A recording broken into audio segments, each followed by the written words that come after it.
Picture this. It's the 1600s, and you're standing in front of the Taj Mahal for the first time. White marble gleaming in the sun, perfect symmetry, intricate carvings everywhere you look. It took 20,000 workers and 22 years to build. And it's not a palace or a fortress, it's a tomb. One emperor built it as a monument to his wife. That emperor was Shah Jahan of the Mughal Empire, and the Taj Mahal is just one example of Mughal magnificence. At their peak in the 1700s, the Mughal Empire controlled most of the Indian subcontinent, about 158 million people, which was a quarter of the world's population at the time. And they weren't just numerous, they were wealthy. India, under the Mughals, produced about 25% of the world's economic output. That's one quarter of the entire global economy coming from one empire. The Mughals created architectural masterpieces, revolutionary administrative systems, and a cultural synthesis that blended Persian, Islamic, and Indian traditions. But they also faced religious tensions, succession wars, and eventually British colonization that ended their power. So how do you build one of the richest empires in history? How do you blend multiple cultures into something new? And what happens when wealth and beauty aren't enough to keep you safe? I'm Jack. This is Blueprints of Power. And today we're exploring the empire that built paradise on earth, then lost it. Let's go.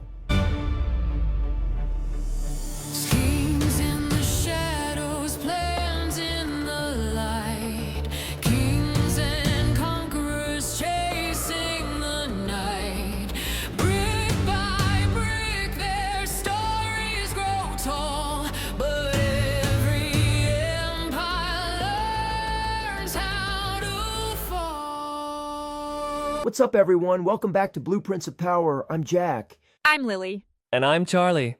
Today we're covering the Mughal Empire, and I have to say, this might be one of the most visually stunning empires we've covered. Because of the Taj Mahal? That and so much more. The Mughals built incredible palaces, forts, gardens, and mosques. They created miniature paintings, elaborate textiles, and jewelry that's still treasured today. They made art a central part of their identity. And they did this while ruling over most of India from 1526 to 1857, over 300 years. At their peak, under Emperor Aurangzeb in the late 1600s, they controlled almost the entire Indian subcontinent. How big is that?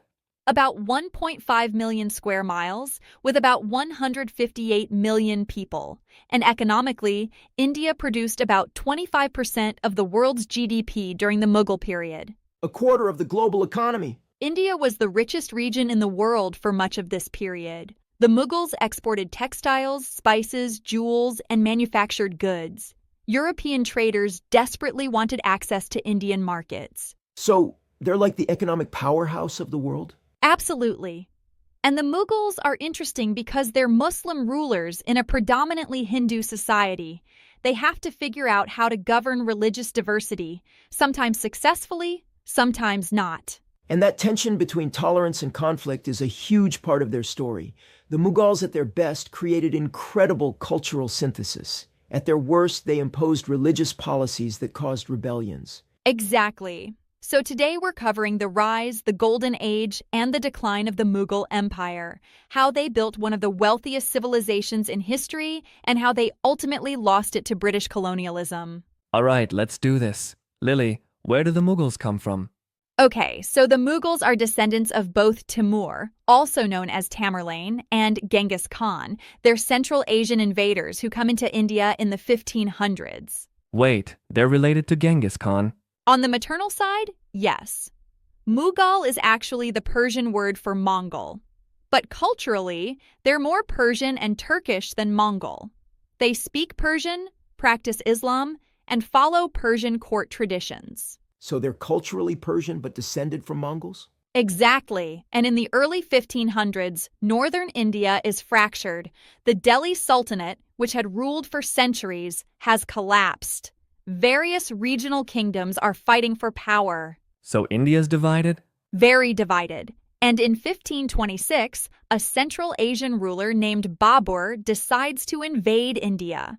Babur is a descendant of Timur and Genghis Khan, and he's been kicked out of his homeland in Central Asia by the Uzbeks.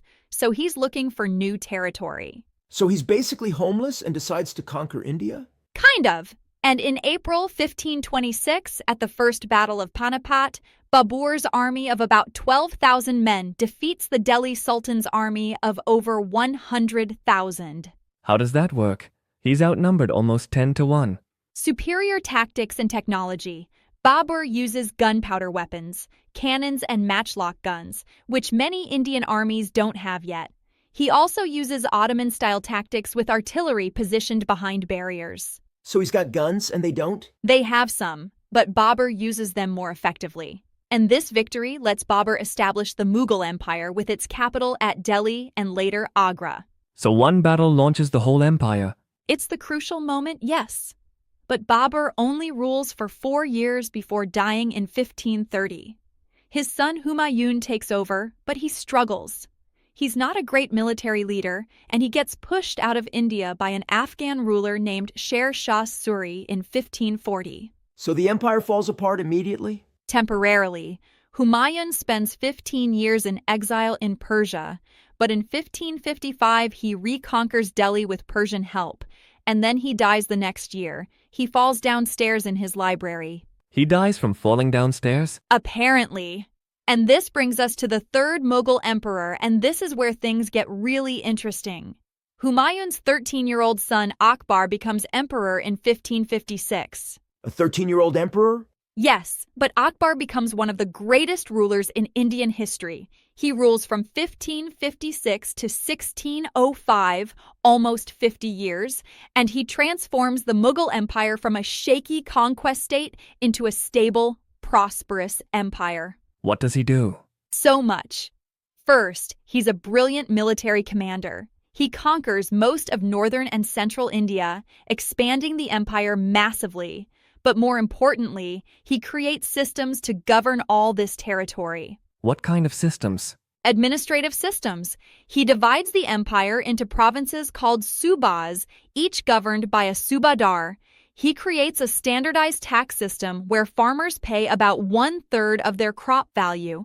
He builds roads, encourages trade, and standardizes weights and measures. So he's organizing everything? Everything.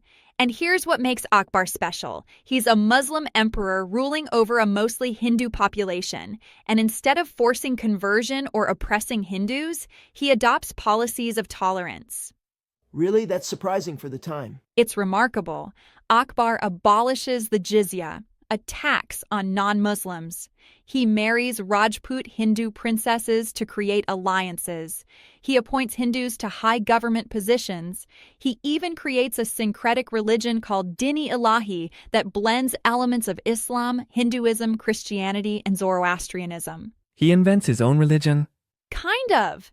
It doesn't catch on widely, but it shows he's interested in religious harmony. And he holds debates at his court with scholars from different religions: Muslims, Hindus, Jains, Sikhs, Christians, Zoroastrians, discussing philosophy and theology. So he's promoting intellectual exchange? Exactly. And this creates stability. When people feel respected regardless of religion, they're less likely to rebel.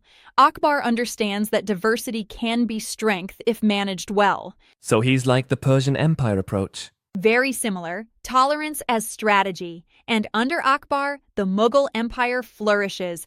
Art, architecture, literature, and trade all boom. By the time he dies in 1605, the Mughals are the dominant power in India. All right, quick break. If you're enjoying this journey through the Mughal Empire, and honestly, I'm blown away by how sophisticated this civilization was, hit that follow button. Subscribe to Blueprints of Power wherever you're listening. We're covering empires from every part of the world, every era, telling the full story of human civilization. And we've got so many incredible episodes coming up. Share this with someone who'd love it. Send it to a friend who's interested in India, architecture, or world history. Post it on social media. Help us spread the word. And please leave us a review. Every review helps new listeners find the show, and we genuinely read every single one. Tell us what you think, what you're learning, what you'd like to hear more about. All right, back to the Mughals, because we're about to get into their golden age, the Taj Mahal, and how they became one of the wealthiest empires in history. Let's go. Okay, so Akbar establishes this stable, tolerant empire. What happens next? After Akbar, his son Jahangir rules from 1605 to 1627. He continues his father's policies and is a patron of the arts. Then his son Shah Jahan rules from 1628 to 1658, and this is when Mughal art and architecture reach their peak. Shah Jahan, he's the Taj Mahal guy. He is! But let me break down the Mughal recipe for power first. Ingredient number 1, a sophisticated administrative system. The Mughals create a centralized bureaucracy with a hierarchy of officials called mansabdars, nobles who are ranked by how many troops they can provide to the emperor. So it's like a feudal system? Similar, but the mansabdars don't own land permanently. The emperor grants them jagirs, rights to collect taxes from specific territories, but the emperor can reassign these. So loyalty stays with the emperor, not local land. That's smart. Keeps nobles from getting too powerful. Exactly. And ingredient 2, economic prosperity. India under the Mughals is incredibly wealthy. They export cotton textiles. Indian cotton is the finest in the world. They export spices like pepper, cardamom, and cinnamon. They export indigo dye, sugar, and opium. So India's got products everyone wants? Everyone wants Indian goods. European traders, Portuguese, Dutch, English, French are all competing for access to Indian markets, and the Mughals profit from taxing this trade. So they're getting rich from exports? And from agriculture. India has fertile land, sophisticated irrigation, and a large farming population. The agricultural surplus supports cities, armies, and the court. What about manufacturing? India has thriving manufacturing. They produce textiles in massive quantities. Gujarat is famous for cotton, Bengal for silk. They have shipbuilding, metalwork, jewelry making. By some estimates, India has about 25% of global manufacturing output in the 1600s and 1700s. 1/4 of all manufacturing? Yes, India is the workshop of the world before the Industrial Revolution. And ingredient 3, cultural synthesis. The Mughals blend Persian, Central Asian, and Indian traditions to create something unique, Indo-Persian culture. How does that work? Language. The court speaks Persian, but absorbs Hindi. Urdu emerges as a blend of Persian and Hindi. Art. Persian miniature painting blends with Indian styles. Architecture. Persian domes and arches blend with Indian decorative elements. Music. Persian and Indian classical music influence each other. Food. Persian kebabs and rice dishes blend with Indian spices. So it's like fusion culture? Exactly, and it creates incredible richness. And ingredient 4, architectural masterpieces. This is where Shah Jahan shines. He's obsessed with architecture and builds some of the most beautiful buildings in the world. Like the Taj Mahal. The Taj Mahal is his most famous project. Shah Jahan's beloved wife Mumtaz Mahal dies in childbirth in 1631. Heartbroken, he decides to build the most beautiful tomb ever created. He brings architects, craftsmen, and artisans from across the empire and beyond. How long does it take? About 22 years, from 1632 to 1653. About 20,000 workers are involved. The main building is white marble inlaid with semi-precious stones. Lapis lazuli, jade, turquoise, sapphire. The calligraphy, the geometric patterns, the symmetry, everything is perfect. It must have cost a fortune. Estimates vary, but it's enormously expensive, perhaps equivalent to over $1 billion today. But Shah Jahan has the wealth, and the Taj Mahal becomes an enduring symbol of love and Mughal magnificence. What else does he build? So much. The Red Fort in Delhi, a massive palace complex with marble halls and gardens. The Jama Masjid in Delhi, one of the largest mosques in India. Parts of the Agra Fort. Shah Jahan's reign is called the Golden Age of Mughal architecture. So he's creating this beautiful empire? Beautiful but expensive. All this building drains the treasury. And ingredient 5, military power. The Mughals maintain a large army, perhaps 200,000 troops at their peak, including cavalry, infantry, and war elephants. War elephants? That's so cool. They're intimidating in battle, and the Mughals continue expanding into the Deccan in southern India, fighting the Maratha kingdoms and various sultanates. Are they always successful? Not always. The Deccan campaigns are expensive and difficult, and this brings us to ingredient 6, the succession system, which is actually a huge problem. The Mughals don't have clear succession rules. When an emperor dies or weakens, his sons fight for the throne. Like a civil war every generation? Often, yes. And in 1657, Shah Jahan gets sick. His sons assume he's dying and start fighting for power. His son Aurangzeb defeats his brothers, executes some of them, and imprisons his father in Agra fort for the last 8 years of his life. He imprisons his own father? He does. Shah Jahan spends his final years in a room with a view of the Taj Mahal, the tomb he built for his wife. It's tragic. That's heartbreaking. It is. And Aurangzeb becomes emperor in 1658 and rules until 1707, almost 50 years. Under him, the Mughal Empire reaches its largest territorial extent. He conquers almost all of India. So he's successful militarily? Very successful, but he makes critical mistakes that eventually destroy the empire. What does he do wrong? Before we get into the decline of the Mughal Empire, I want to acknowledge that this is a story about the tension between tolerance and religious orthodoxy. The Mughals, at their best, under Akbar, showed that diversity can create strength and stability. At their worst, under Aurangzeb, they showed how religious intolerance creates division and rebellion.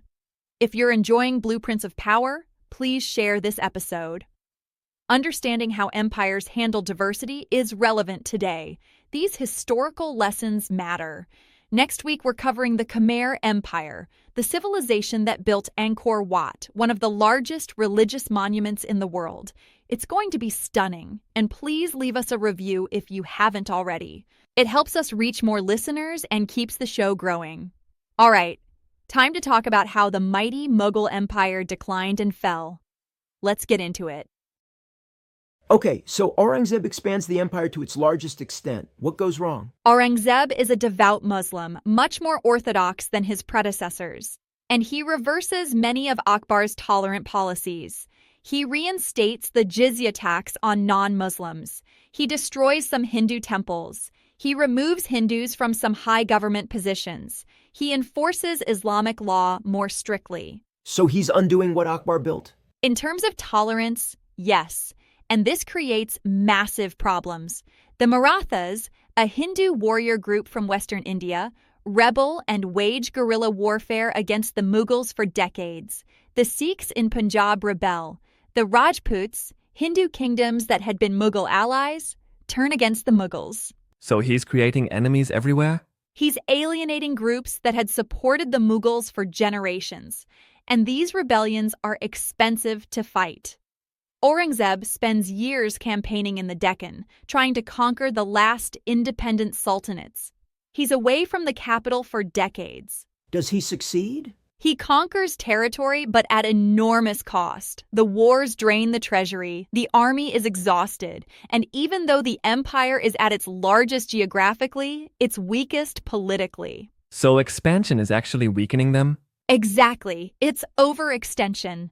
And when Aurangzeb dies in 1707 at age 88, the empire starts collapsing almost immediately. His sons fight for succession as usual, but this time the empire doesn't recover. Why not? Multiple reasons.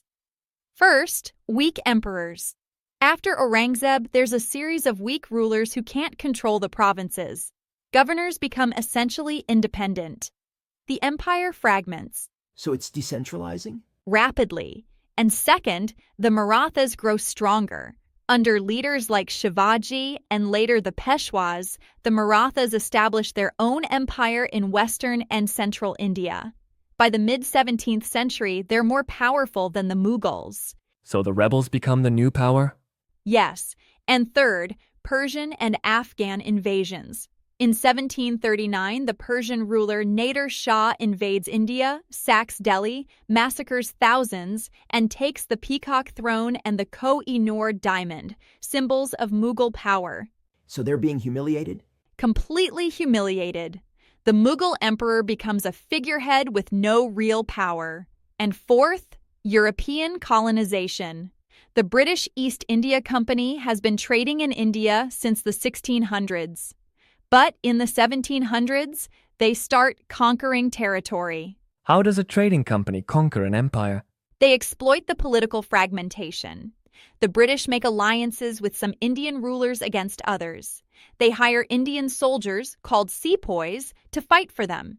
They use superior military technology and tactics. So divide and conquer? Exactly. And at the Battle of Plassey in 1757, the British defeat the Nawab of Bengal through bribery and betrayal. They take control of Bengal, one of the richest provinces in India. So the British start taking over? Piece by piece. Over the next century, the British conquer more and more Indian territory. Some areas they conquer directly. Others become princely states, technically independent but controlled by the British. What about the Mughal emperors? They become puppets. They still technically exist, but they have no power. They control only Delhi and live on British pensions. That's so sad. It is. And in 1857, there's a massive uprising called the Indian Rebellion of 1857, or the Sepoy Mutiny. Indian soldiers revolt against the British, and they declare the Mughal emperor Bahadur Shah Zafar, who's an 82-year-old poet, as their leader. So they're trying to restore Mughal power? Symbolically, yes, but the British crushed the rebellion brutally. And in 1858, the British exile Bahadur Shah Zafar to Burma, where he dies in 1862. The Mughal Empire officially ends. After 332 years. 332 years. And India becomes a direct British colony, the British Raj, until independence in 1947. So what's the Mughal legacy? The Mughal legacy is enormous. They shaped Indian culture profoundly. Urdu language, Mughlai cuisine, classical Indian music, miniature painting, architecture, all heavily influenced by the Mughals. The Taj Mahal and other Mughal buildings are national treasures and tourist destinations. What about politically? The Mughals created administrative systems that the British copied. They established Delhi and Agra as major cities. They promoted cultural exchange between Persian, Central Asian, and Indian traditions. But there's also the painful legacy. Yes, the religious tensions that Aurangzeb inflamed contributed to the eventual partition of India and Pakistan in 1947. The question of how to govern religious diversity in India is still debated today. All right, we've covered the rise, the golden age, and the fall of the Mughal Empire. Time for lessons. What can we learn from the empire that built paradise on earth? Charlie, you're up. Okay, here's mine. Military conquest without political stability is unsustainable. Aurangzeb expanded the empire to its largest size, but he did it by alienating allies and draining resources. The empire was bigger, but weaker. The lesson? Growth without consolidation is dangerous. Whether it's empires, companies, or personal ambitions, if you expand too fast without building stable foundations, you'll collapse under your own weight. Quality over quantity. Exactly. That's perfect. Mine's about tolerance as strategy and principle. Akbar showed that when you respect religious and cultural diversity, you create stability and loyalty. Aurangzeb showed that when you impose religious orthodoxy, you create rebellion and fragmentation. The lesson? Tolerance isn't weakness or relativism, it's strategic wisdom.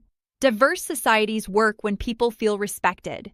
When you try to force uniformity, you create the conditions for your own downfall. Inclusion creates stability, exclusion creates chaos. Exactly. Love it. Mine's about the limits of beauty and wealth. The Mughals built stunning monuments and accumulated enormous wealth, but beauty and gold didn't protect them from internal decay, external threats, or political mistakes. The lesson? Material achievements matter, but they're not enough. Governance, justice, and adaptability matter more. You can build the most beautiful empire in the world, but if you govern badly or fail to adapt to changing circumstances, you'll still fall. Beauty doesn't equal strength. Right, they're different things. That's profound. The Mughal Empire is so impressive. I want to visit the Taj Mahal now. It's even more beautiful in person, truly stunning. And it's a testament to what the Mughals achieved, creating beauty that lasts centuries. Even if the empire didn't last forever. Nothing lasts forever, but what you create can outlive you. That's the real lesson. All right, next week we're covering the Khmer Empire, the civilization that built Angkor Wat, one of the largest religious monuments in the world. They engineered water systems that supported 1 million people in the jungle. It's an incredible story of innovation and adaptation. The Khmer Empire is so underrated. This is going to be amazing. I'm excited for that. That's why we do this. All right, that's it for today. Thanks for hanging with us on Blueprints of Power. I'm Lily. I'm Charlie. And I'm Jack, and we'll see you next time. Peace out.